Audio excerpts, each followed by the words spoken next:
Hello, and welcome to another episode of Perspectives from the Informed Perspective.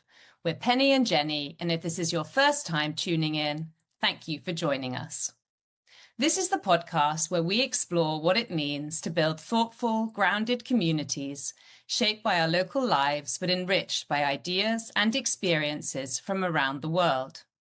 For us, meaningful change starts with listening, really listening, especially to experiences that challenge or expand our own. Today, we are talking about menopause.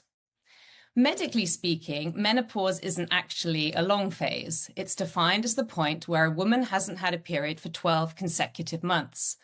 But in reality, it represents a much broader hormonal transition that can begin years earlier and continue well beyond that milestone. Even the word menopause is fascinating. If you break it apart, meno and pause, maybe it's exactly that, a pause. A moment in life when we're invited to reflect on the journey we've traveled as women. What a remarkable job our bodies have done, sustaining us, carrying us, for many of us, holding the potential for new life. And yet this period often arrives at a time when we don't have the luxury to pause. We're juggling careers, caring perhaps for aging parents, teenagers, partners, and managing households. We try to push through, even though this chapter can be just as challenging, if not more so, than teenagehood, pregnancy, or childbirth. The difference? Those other milestones are recognized, supported, talked about. Menopause isn't cool. Instead, it has historically been whispered about, dismissed, or minimized. And there are, of course, real concerns. How do we manage our jobs and families while riding the storm of symptoms? The symptoms: hot flushes, brain fog, hair changes, weight gain, emotional lability, increased risk of osteoporosis, the list goes on. Will our employers understand? Will our partners? Will society? What's actually happening hormonally? Are we at greater risk of cancer or other diseases? Do we need HRT? And how do we know when it's time? And practically, what can we do? How do we support our health during this transition? We know muscle mass begins declining from our 30s onwards and maintaining strength becomes harder. So resistance training becomes more important than ever. Sleep becomes critical, protein intake matters, stress management matters, bone health matters. This isn't just a hormonal shift, it's a whole body recalibration. We are beginning to acknowledge it, name it, and slowly cut ourselves some slack, but there's still a long way to go. Maybe we also need to start reframing it. Isn't there something to celebrate about never having another period again?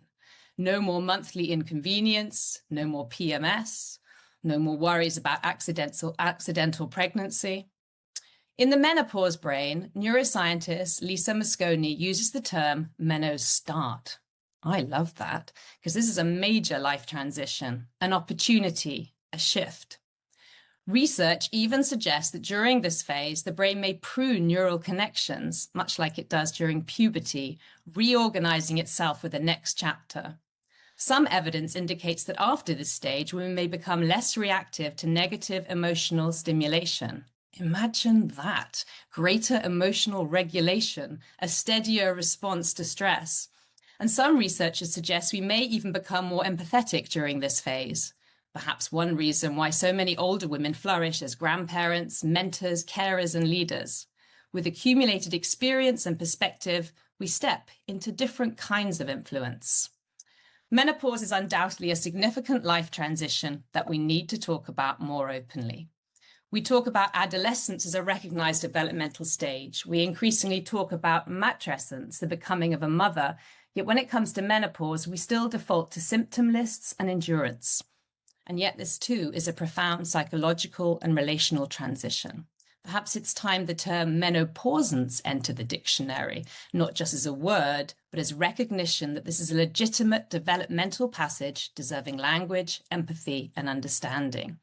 By sharing experiences, preparing in advance, and supporting one another, we can better manage its physical and emotional changes, reduce stigma, and improve well-being during this stage of life. So today we are taking that pause to talk about menopause. To explore this further, we're joined by three guests who are deeply invested in this subject and will be sharing their insights and experiences on this complex and often misunderstood stage of life. And before we begin, I'd like to share a few quotes, moments of reflection, perhaps. Jennifer Gunter, The Menopause Manifesto. Humans couldn't have evolved to this point without the strength of women in menopause. Lucy H. Pierce in Moontime. At her first bleeding, a woman meets her power. During her bleeding years, she practices it. At menopause, she becomes it. Lisa J. Davis, Getting Over Your Ovaries, How to Make the Change of Life.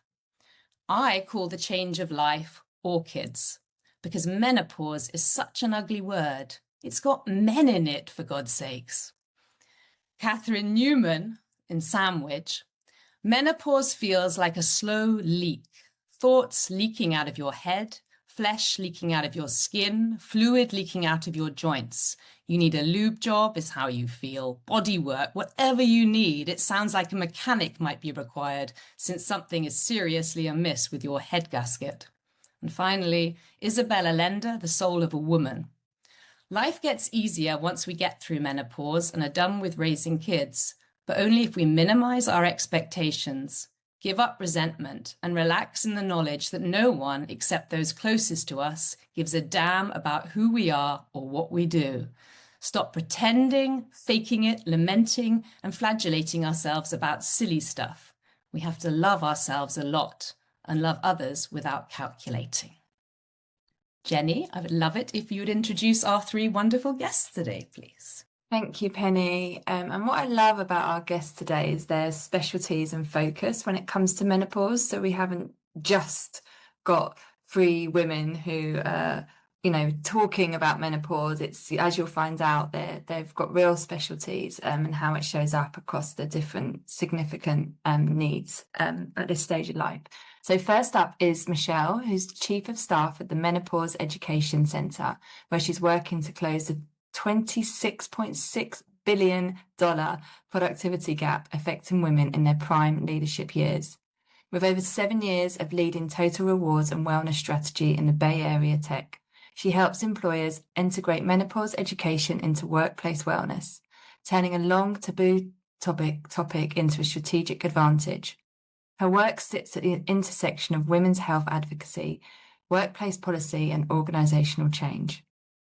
And Dr. Rachel is the principal academic in psychology at Bournemouth University. Her research centres on issues facing autistic adults, most notably mental ill health, suicidality, and reproductive transitions like menopause. Recently, she has collaborated on the first ever published book on the topic of autism and menopause, called Autistic Menopause, a guide to the menopausal transition for autistic people and those supporting them. She herself is a late diagnosed autistic. And Mila is a fitness and wellness coach with 30 plus years of international experience helping women build strength, confidence, and resilience. Originally from Serbia, she has worked with clients across Europe, Canada, and the United States. Through her online program, Unlimited by Mila, she combines strength training, lifestyle coaching, and education on hormone and brain health to support women navigating midlife. Drawing on her own perimenopause journey, Mila empowers women to embrace this stage with knowledge, vitality, and self-assurance, all delivered with her signature compassion and energy. See, I told you it was a good panel. Back to you, Penny. Great. I'm very excited about this. So when we dive, Michelle, I'm going to go for you first today, please. Lovely to have you here. Thank you so much for having me. So Michelle, you are Chief of Staff at the Menopause Education Centre that we've mentioned and working at the intersection of women's health and the workplace. And Jenny just mentioned in the introduction this $26.6 billion productivity gap that's linked to menopause in the US. Can you break down what that actually looks like in workplaces and why it matters for employers, please?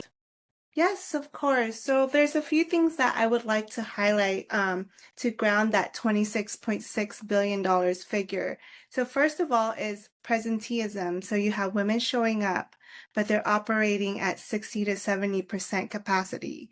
So when a woman is in a meeting and she's having a hot flash or a brain fog, it really disrupts her flow. So you can't lead a meeting, you can't close a deal or make a sharp decision when your body is in crisis mode.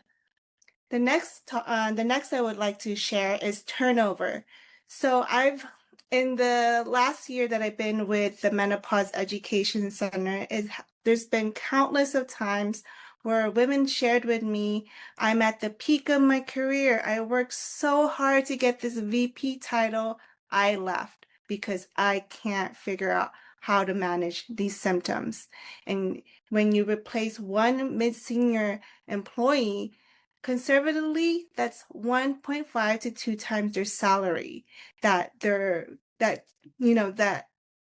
organization is absorbing because they need to backfill the role or they need to find, like, there's no succession planning when it comes to when a woman decides to leave, because it felt like a personal choice for the organization, but in reality, it was just she didn't have the support at her work. And the last bucket I wanted to share is the healthcare overutilizations. So we know that medical doctors only spend 30 minutes a lecture learning about menopause, especially here in the US. So when you have a patient going in, I have this symptoms, sometimes it takes 6 to 8 visits to figure out that it's menopause. So those are claims costs to the employer.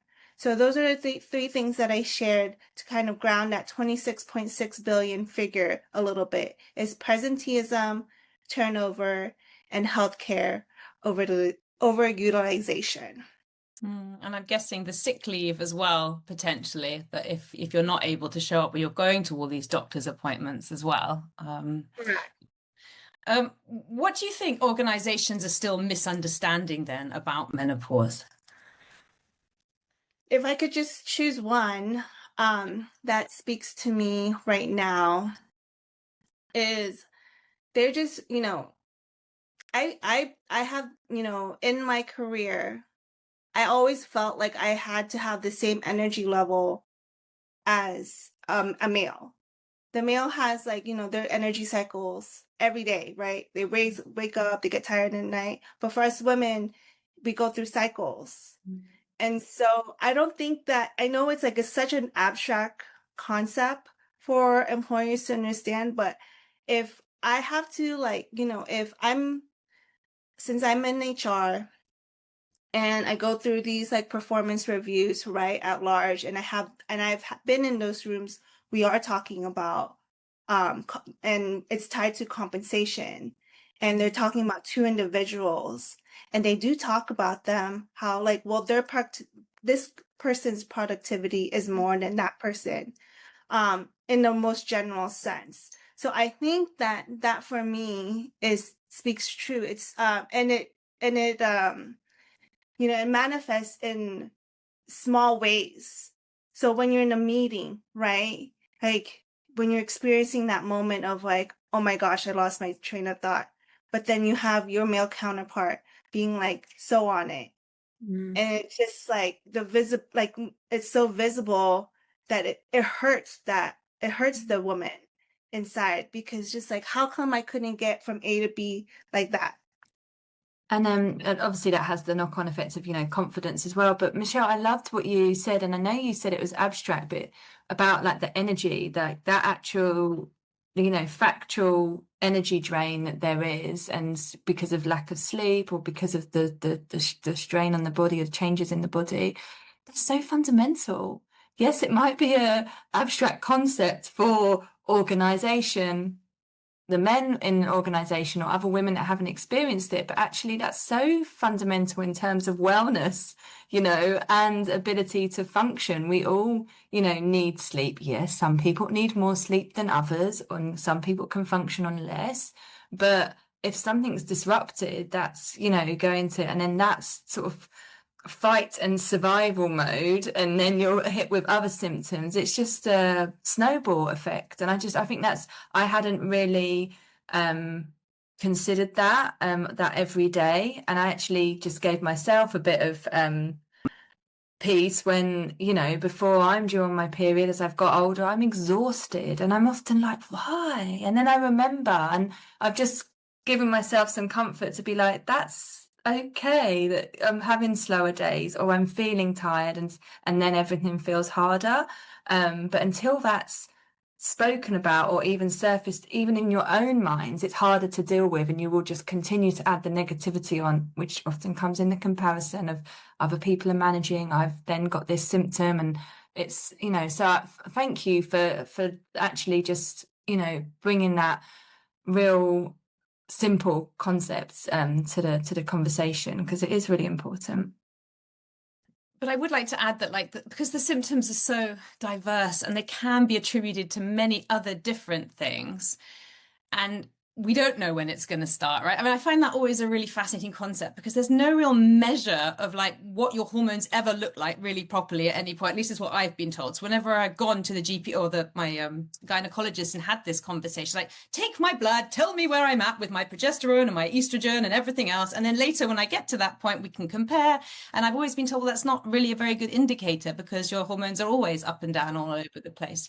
So when we're having all these symptoms, I think that is the problem, that when you're saying that you're at work and you're performing and you have been performing at the top level or whatever level you might be, and and then suddenly these things start to happen, there's also that feeling inside, what's happening to me, right? And is this the menopause or is it not the menopause? And I guess at the beginning we might not be attributing that at all to the menopause, and it's quite frightening, a kind of feeling like, why can I not remember certain things? Why am I having brain fog? Why is that happening? What I wanted to ask Michelle was, what kind of support then do you advocate? What are you suggesting to the employers they need to do in order to, be sympathetic and allow and give women who are working within their businesses the opportunities to stay employed and still contribute and have that period with a bit of acceptance? Yeah, so I mean, first you invite a menopause education center. But to really start. So on the individual level, it's just advocacy, right? Because right now, I think that's what's happening currently. It's just that people are just advocating for themselves, having those critical one-on-one conversations with their managers to be like, hey, look, because you don't want the manager to go back to you, be like, hey, look, I see that your productivity is low. We're going to put you on a performance improvement plan. That's not the conversation we want to go to. We want to have the employee to be the one advocating it, and kind of like grassroots style, if that's what the person is very passionate in, right? And then if, for example, I think it's just really just awareness, fluency in menopause. Employers sometimes ask me in benefits, professionals are like, well, what about HIPAA? I'm like, we're not, we're just talking about symptoms based. So because you're noticing, right, your employee is just like, well, they're just not performing at the level that they used to like 6 months ago. Like, what happened? And so we want to prevent that conversation to come to its head from the manager itself, to be like, I see that you haven't been performing, we're going to put you on this improvement plan. Like, we really want to turn that conversation around and have the individual be advocating for them first. And then, if the organization has a culture where they're open to having a menopause workplace accommodation, right? Similar to, pregnancy, similar to FMLA, then that's the conversation worth having. And luckily for us in the States, we're following suit with the UK, is that there are states now presenting menopause workplace protections bill across the nation. And we already had our first one in Rhode Island last summer. And Philadelphia just enacted theirs last November, and it'll be effective in 2027. So on the legislation front in the US specifically, we are following suit with the UK to have this in place on a government on that level, and hopefully on the federal level, so that employers that will be a signal for them to be like, oh, that's something that we should be aware of, because it's going to be like, that's something that we have to apply down the road. So are we going to be an organization where we're just going to be proactive so we can have these women, right, stay in these roles, progress in these roles, support them? Or are we just going to be catching up later down the road when it does come into effect in their state? And losing potentially, highly qualified, experienced, capable women who you haven't been able to support and accommodate. Mila, did you want to add something when we were talking about symptoms? Yeah, I wanted to add, like these symptoms can start in late 30s, my experience. And it took more than 6 to 8 visits and they still miss it until I got into menopause. So I missed 10 years of my life. And I had all the symptoms which were described as maybe stress. I moved to Canada alone. I did not have family there, so it was all stress related. I moved to the States for my ex-husband. I had very difficult marriage. Oh, this is all stress related. No one listened. Even when my cholesterol was high, the doctors wanted to put me on statins. And I said, only when you explain to me why I have this increased cholesterol. I work out 6 times a week. I swim every day. I ride a bike. I train clients. I teach classes. I eat healthy. I cook. I don't eat processed food. So explain to me where this cholesterol comes from. They did not have explanation in Canada and here in the States. And I refuse to be on statins. And that is one of the symptoms of declining estrogen. Another one was migraines. And of course, when you have migraines or anxiety, it affects your performance at work. So that's fascinating, because I'd never heard about cholesterol actually as one of the big flags. For me, it's not one of the ones in the top list. Yeah. So I'll talk a little bit, about this.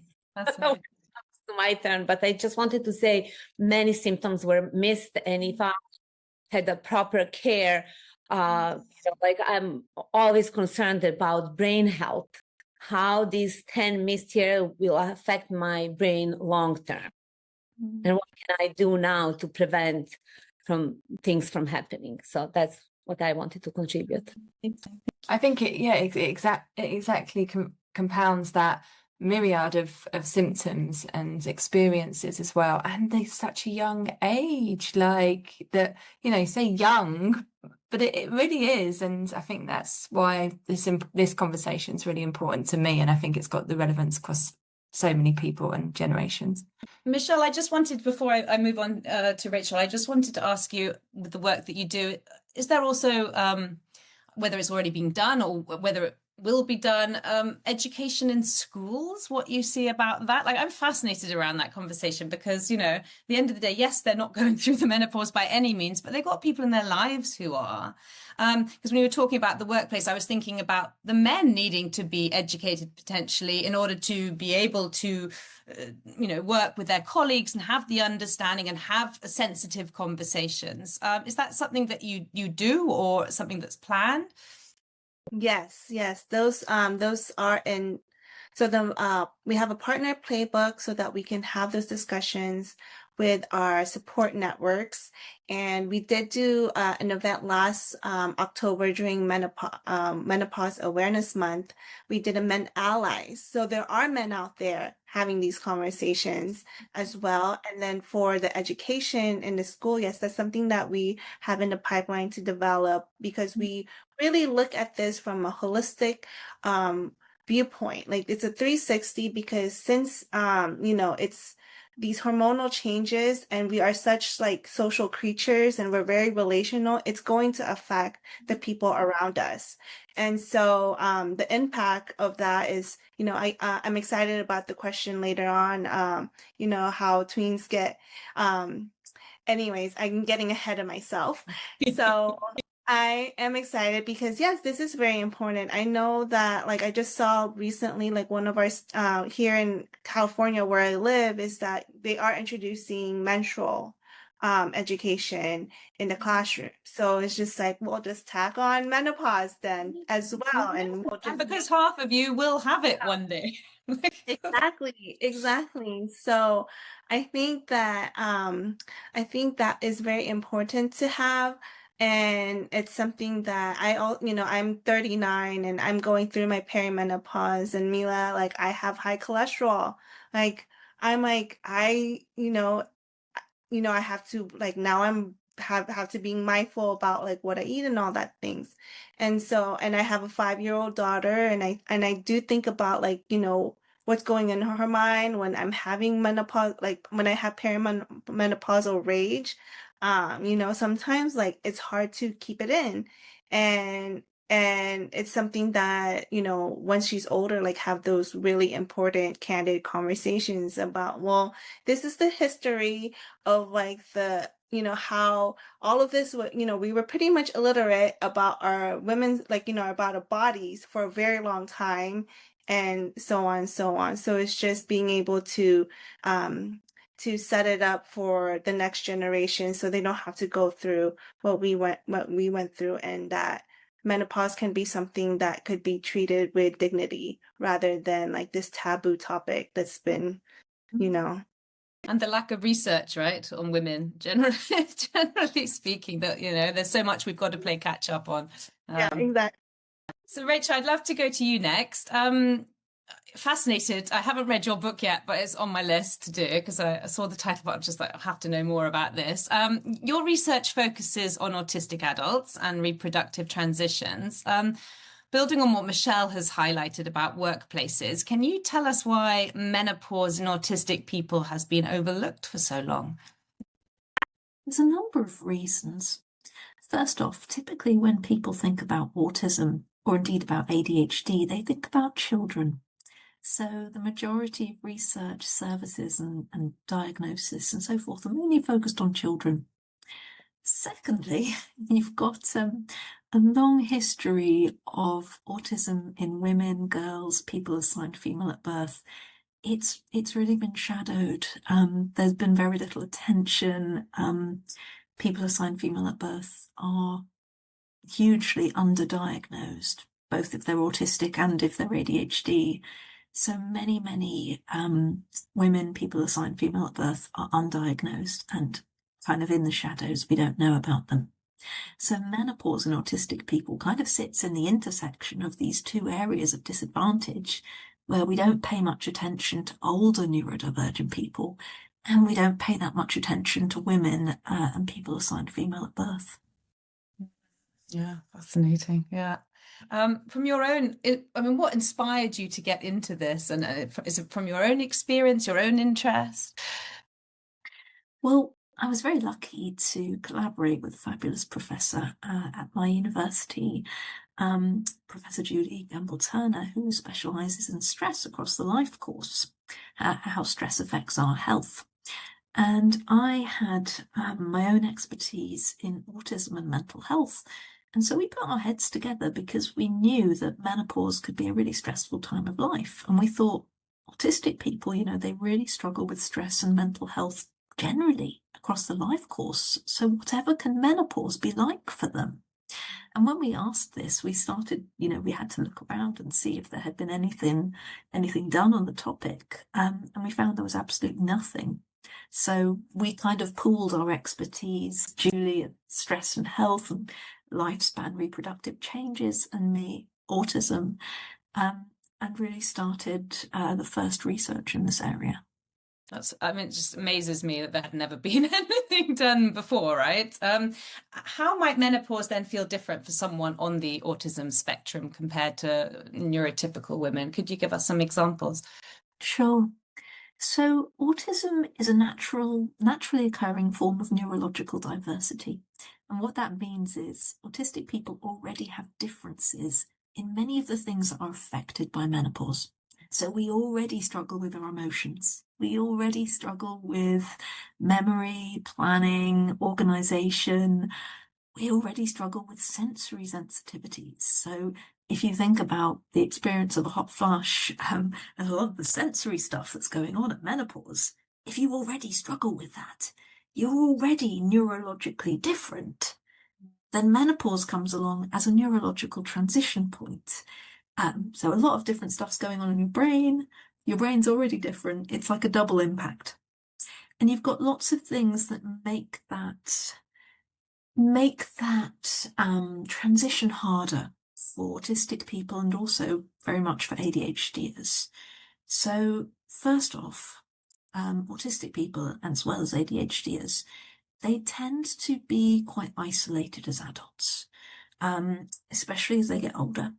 So it means that you don't necessarily have the kinds of close friendships where we learn about menopause. Because as you said earlier, menopause is very taboo.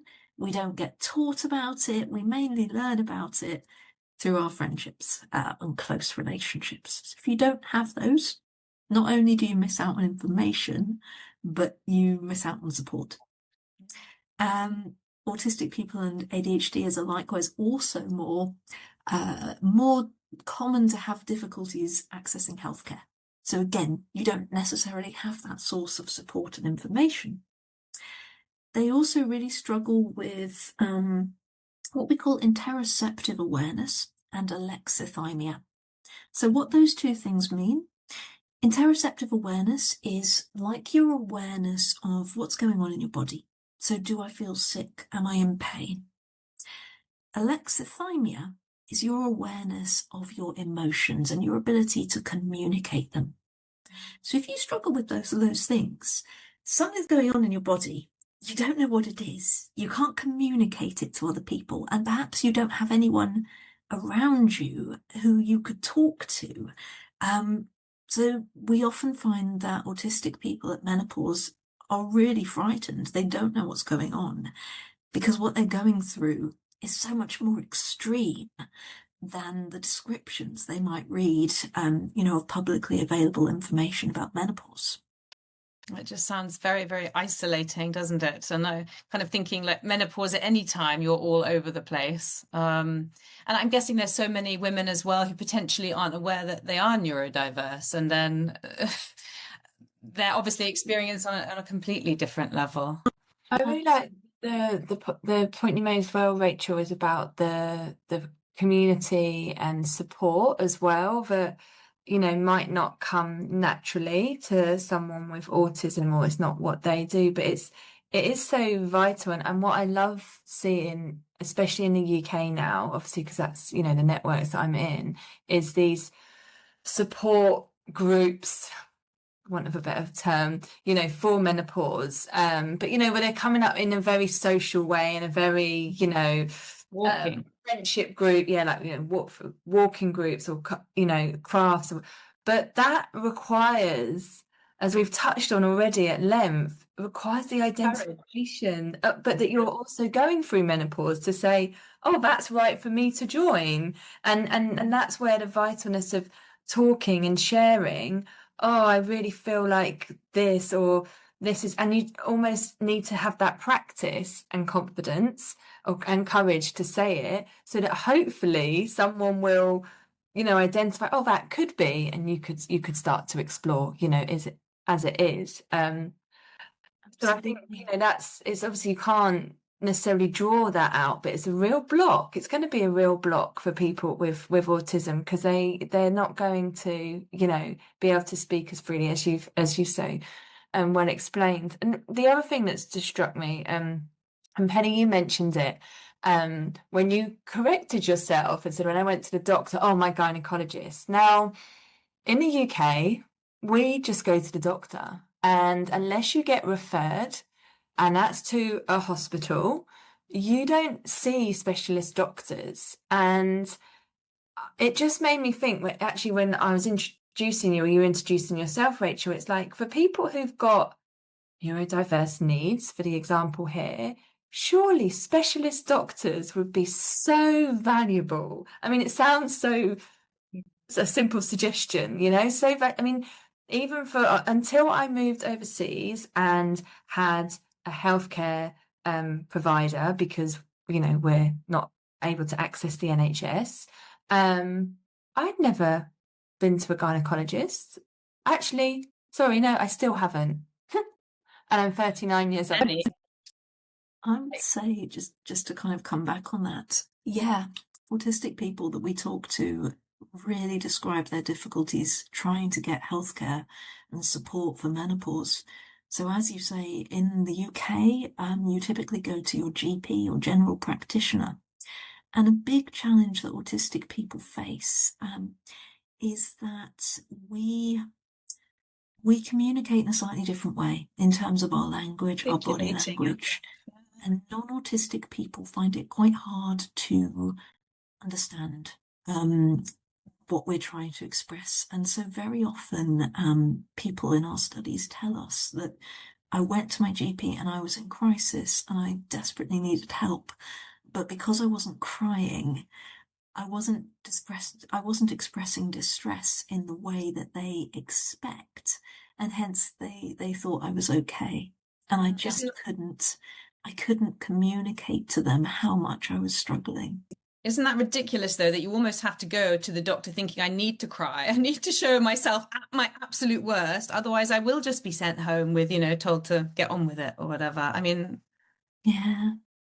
Shocking. What other kind of support or adjustments can make a real difference then during this transition from the work that you've done? I think multiple things. What you touched upon with community is so vital. I think for autistic people as well as ADHDers, menopause looks different. And so reading information about a normal neurotypical menopause, it's not necessarily going to relate to your experience, neither are support groups, as you say, and you might just feel, more strange, more out of place. There's something really wrong with me.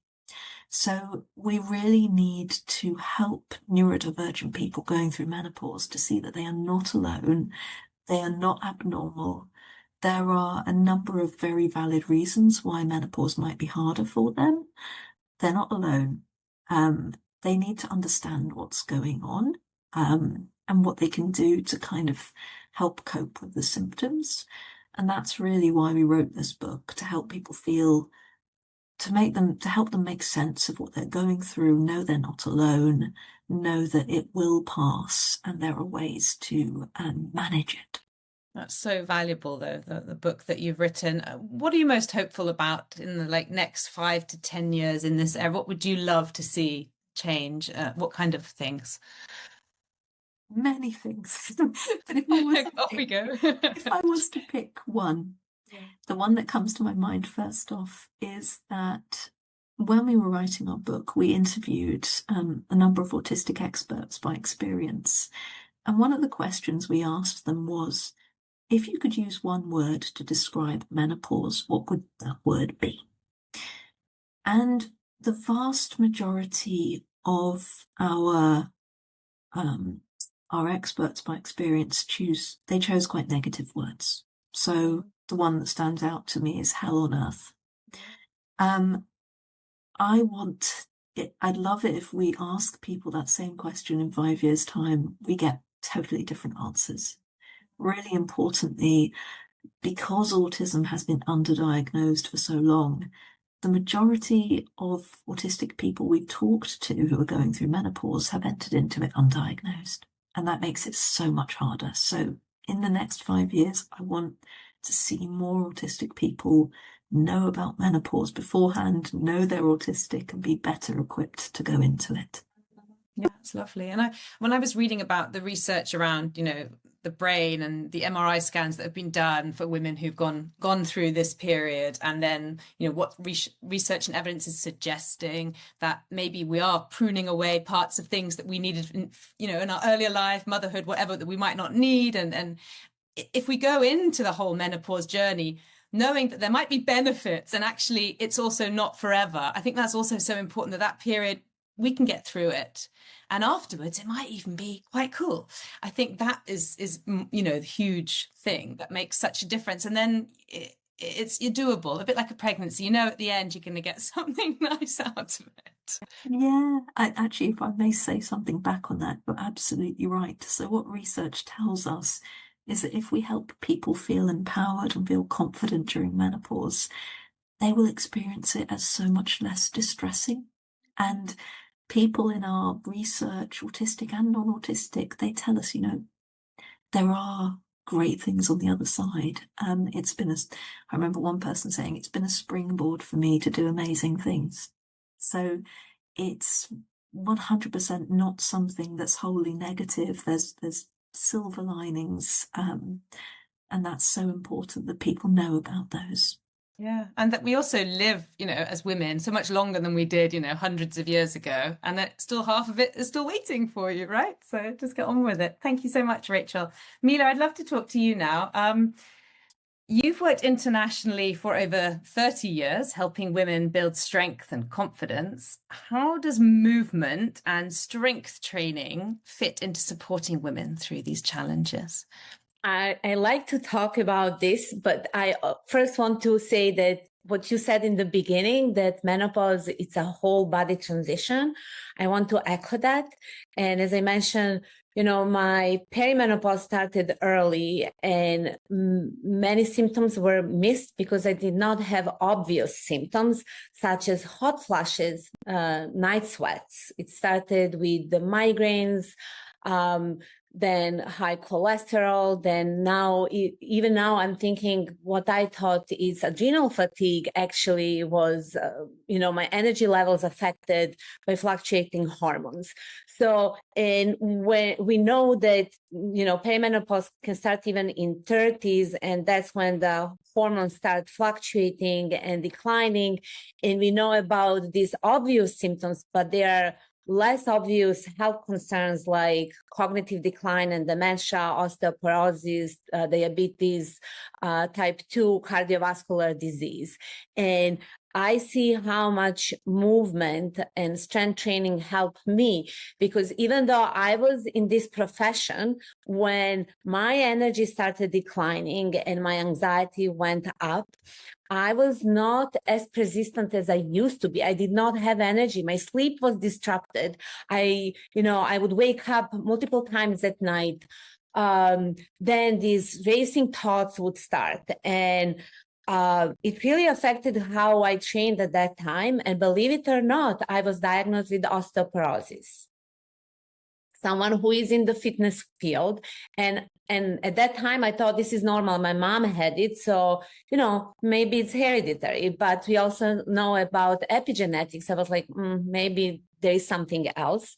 And I asked my doctor when I was 47 to do the DEXA scan. And she said, well, we have to wait until you are 3 years in menopause, like in postmenopause, because the hormones are changing. And I'm thinking that this is wrong, and that's maybe something wrong with our health system, because maybe the insurance would not cover it if I had it at 47, not at 50. So, and then I saw an endocrinologist who wanted to right away put me on medication. I decided no. I said, let's try my way for a year and see if something changes. If not, I might consider then the medication. In a year, my results improved. My primary care physician was surprised. She said, do what you're doing. Endocrinologist was almost upset.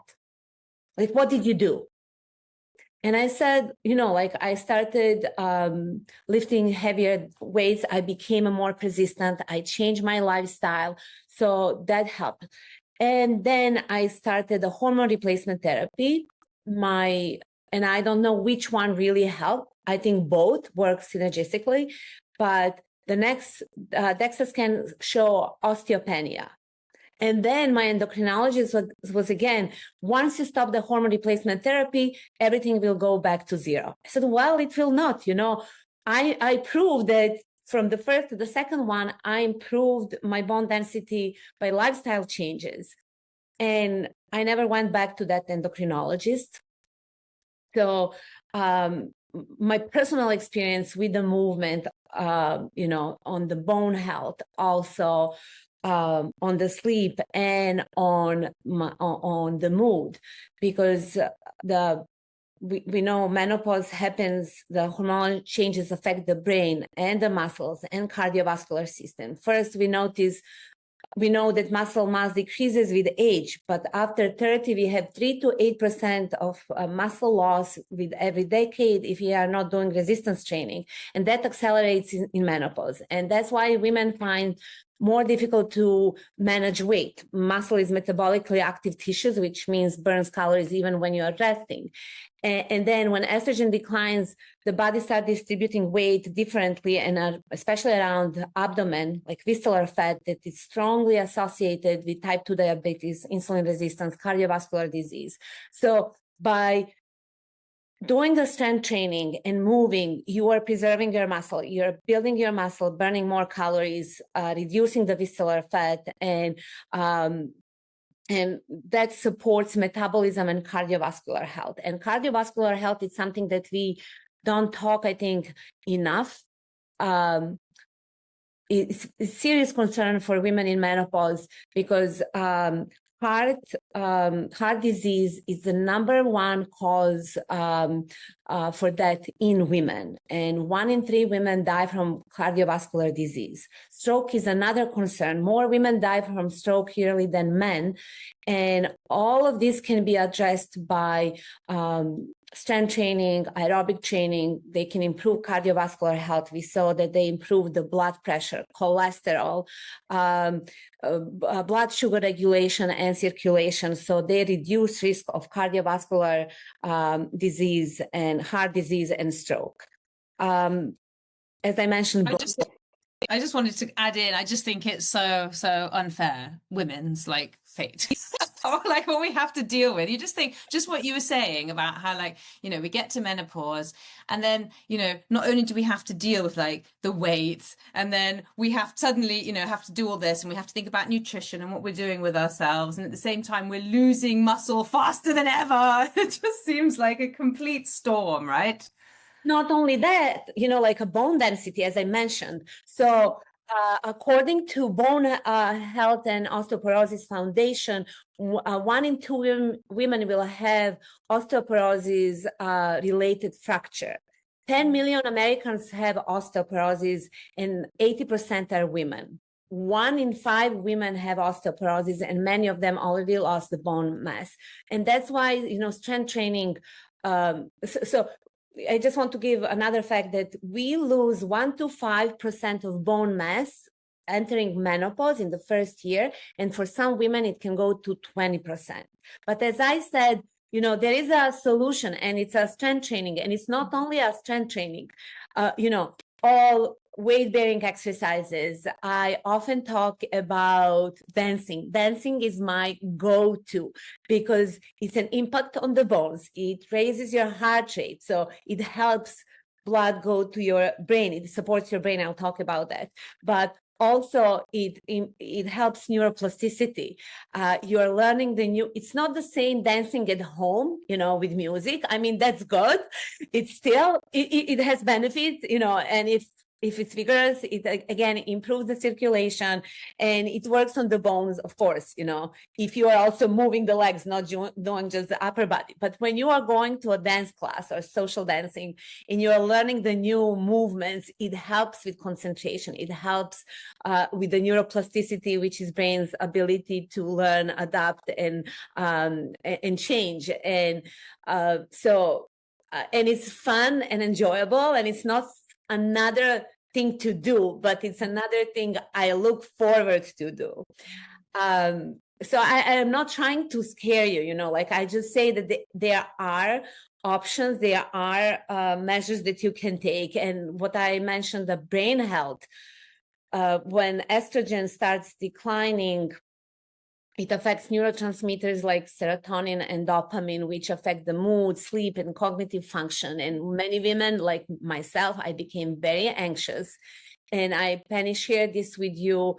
I lost self-confidence. My mood was so low. I was also in an unhealthy relationship. And the person who moved to Canada alone, leaving everything behind, you know, like I always saw myself as a strong person, maybe a little bit crazy moving alone without job, family, and friends, but it was gone. So that's why I went back to regular training, you know, because that also gave me confidence. I saw the changes in my body, and I always believed that the strong body builds a strong mind. And to add to this, again, not to scare you, but 7.2 million Americans have Alzheimer, and 2/3 of these are women. So women are more affected by dementia and this type of dementia, Alzheimer, than men. And we again know that regular activity improves the circulation in the brain, reduces the inflammation, and can prevent cognitive decline.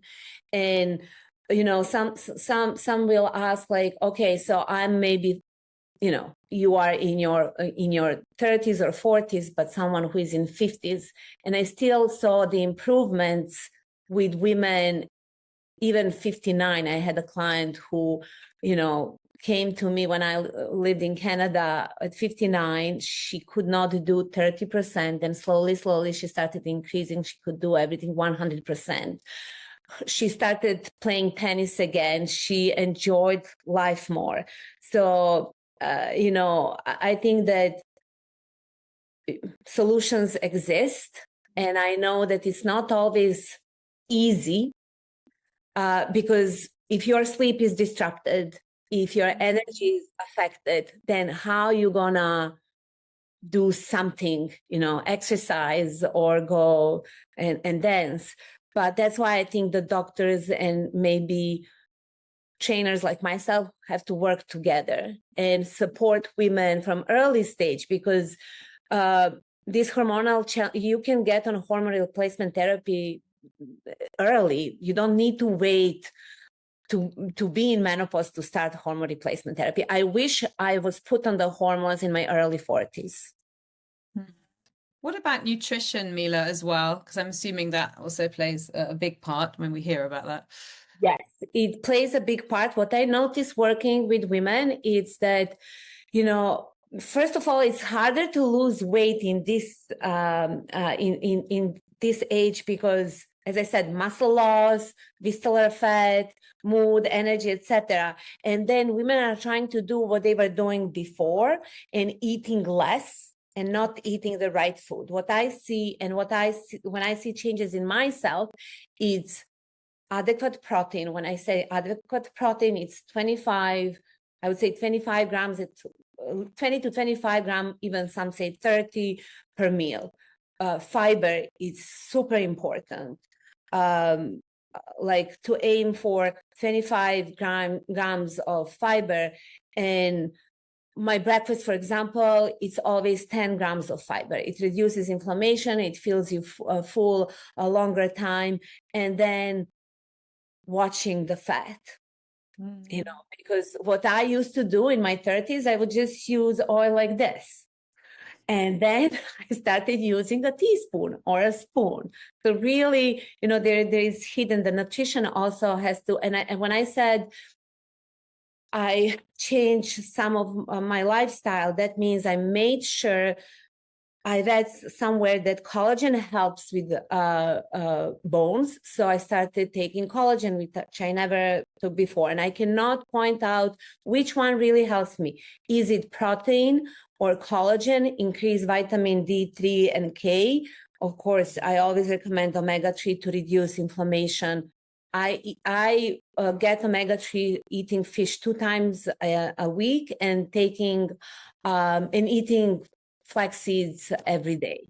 So, and recently I checked my omega-3 and it was really good. So without taking the supplements, so nutrition plays a big role. What about, yeah, carry on, Jenny. No, I was just going to say, hearing you speak, it's very inspirational. And I think, for our listeners, like sometimes it can feel overwhelming and so much to get your head around. But I think we're in an age now where that information is accessible, and you can just ask, I'm at this age and I've heard that there's certain, dietary requirements that will help this and this, and you will be able to get quite a comprehensive answers. And I think, hearing you talk as well, and especially when you said about the exercise, like there are ways that you can do it.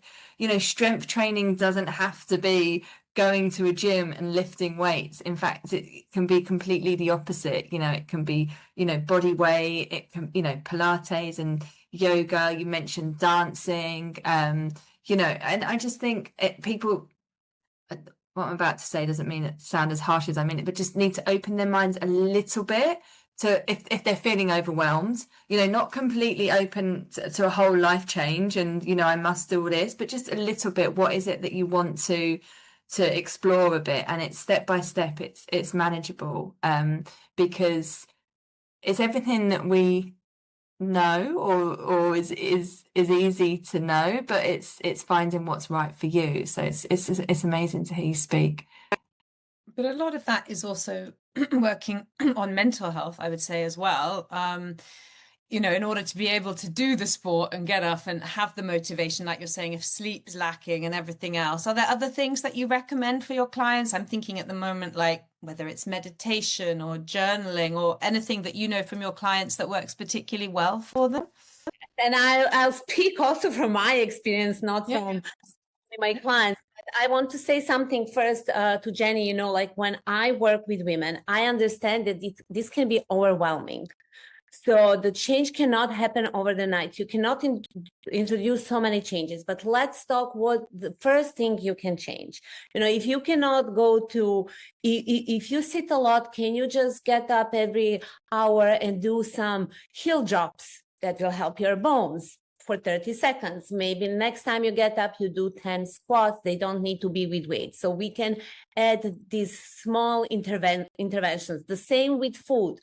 You know, what is the first thing you can change or implement? And I believe in so making small changes at a time, not at once. And I hear sometimes women, and even myself, I wrote an LinkedIn post how I get overwhelmed with all the biohacks and this and do that. And, you know, like we just need to simplify this. But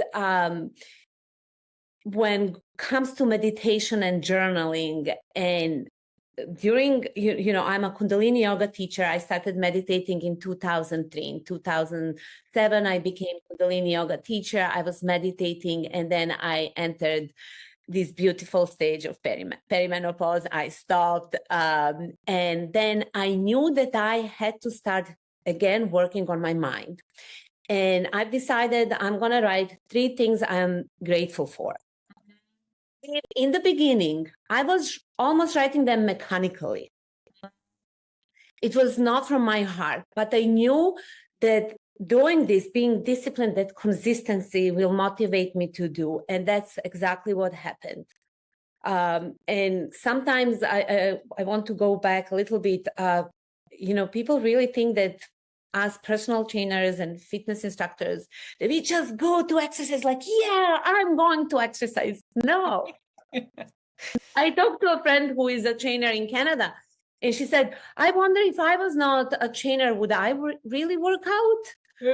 I love it. I just wanted to say it's challenging for us as well. It's, you know, and this is our job. But then I also hired a teacher to do meditation with me because I couldn't started meditating on my own.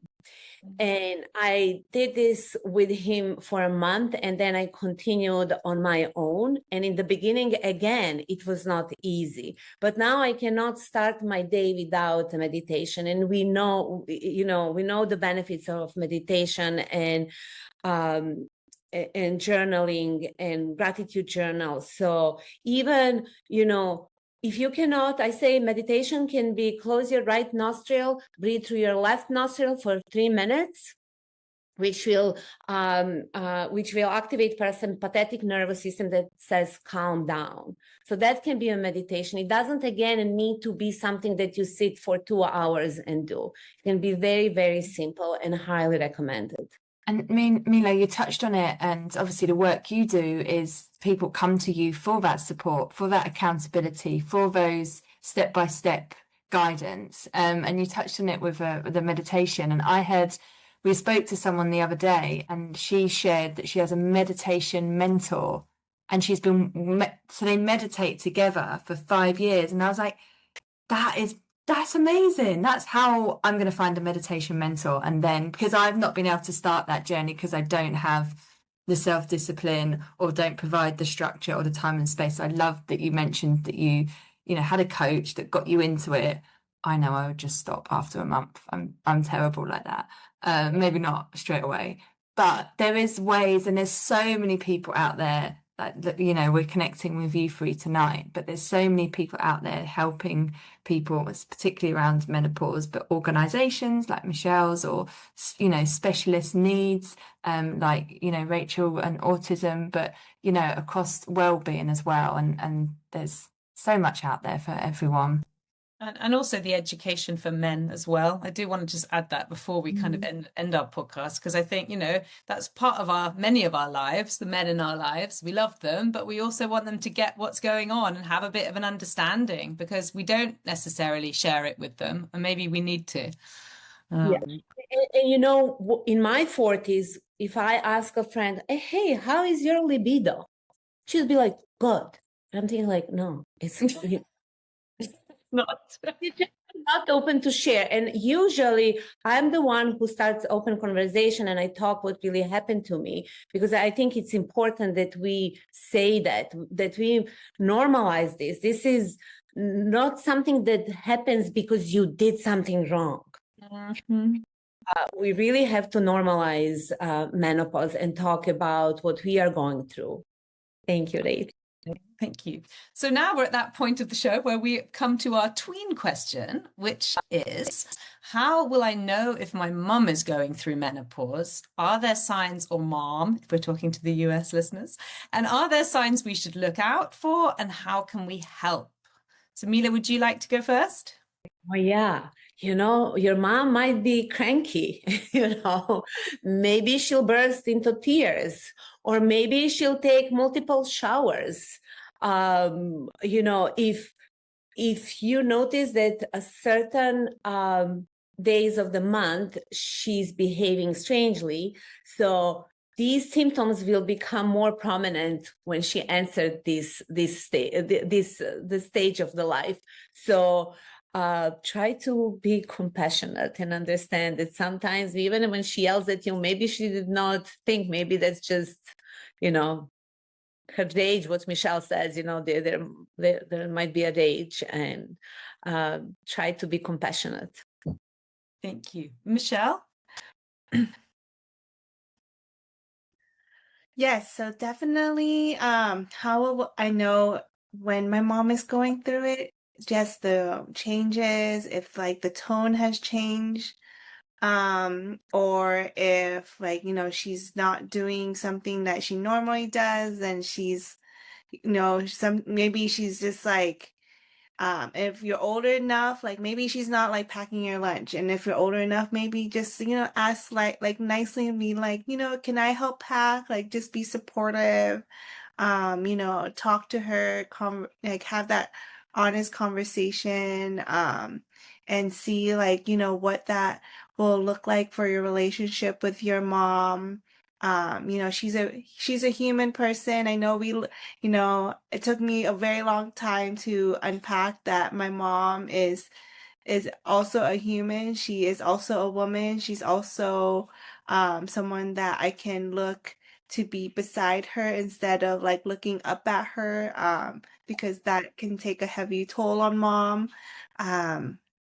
Yeah, just give her a little love and understanding, and she'll appreciate it, and she'll appreciate your support. Thank you. Do you want to add anything to that, Rachel? I think they've both said lots of lovely things. I was going to really say much the same. I was going to say, how might you know if your mum's going through menopause? She might be a bit more emotional, a bit more stressed. She might probably try and hide that from you, but sometimes it's impossible to hide when you're struggling. So what you can do to help, I'd say just give her lots and lots of love and kindness. She might be feeling quite bad about herself. Her confidence might be a bit lower, and maybe she's feeling that she's not good enough. Not good enough as your mum, not good enough at her work, maybe not good enough as a partner. So the more love and kindness you can give to her, the better you can help her feel about herself. I love that. Hugs. Lovely. Menopause is so much more than a medical milestone. It's a major life transition, a shift in our bodies, minds, and roles. Today, we've explored how it intersects with work, neurodiversity, daily life, and self-care. And we've heard from our incredible guests, Michelle, Rachel, and Mila, about navigating it with knowledge, support, and confidence. By talking openly, sharing our experiences, and supporting one another, we can transform this stage from a source of struggle into a time of growth, resilience, and even celebration. It's an opportunity to reflect, recalibrate, and step afterwards into a new kind of strength.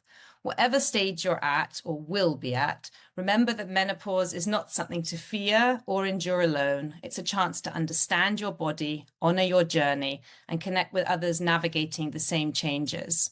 And if you're male and listening, good for you, because understanding menopause is a crucial part of the puzzle when it comes to supporting the women in your life, whether as partners, colleagues, friends, or family. If today's episode resonated with you, please share it with someone who might appreciate it and leave us a review. We're Penny and Jenny, and this has been Perspectives from the Informed Perspective. Menopause is hard and challenging, but like other major life transitions, it will pass. Keep noticing, keep being empathetic, and keep shaping a world where this stage of life is valued. Until the next time, keep informing those perspectives.